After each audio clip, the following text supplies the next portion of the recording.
এক মিনিট সময় হবে আল্লাহ রাসূল সাল্লাল্লাহু আলাইহি ওয়াসাল্লামের একটি ছোট্ট হাদিস শোনার জন্য।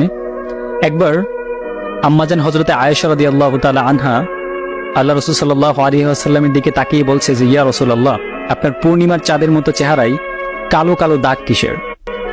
তখন রাসূলুল্লাহ সাল্লাল্লাহু আলাইহি ওয়াসাল্লাম চুপ হয়ে গেলেন। আম্মাজান যখন আবারও জিজ্ঞেস করলেন যে, ইয়া রাসূলুল্লাহ, আপনার কালো দাগগুলো কি বসন্তের দাগ?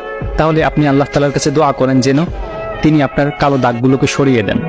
তখন রাসূল সাল্লাল্লাহু আলাইহি ওয়াসাল্লাম কান্না করে দিলেন এবং বললেন যে, আয়েশা, তুমি জানো এই দাগগুলো কিসের? আমার এই দাগগুলো সরিয়ে দেওয়ার জন্য আমি আল্লাহ তাআলার কাছে কখনোই দোয়া করব না। এই দাগগুলি হচ্ছে তাইফের ময়দানে যে ছেলেরা আমাকে পাথর দিয়ে আঘাত করেছিল, সে আঘাতের চিহ্ন। তারা একবার নয়, দুইবার নয়, তিনবার আমাকে আঘাত করেছে এবং আমাকে অজ্ঞান করে ফেলেছিল।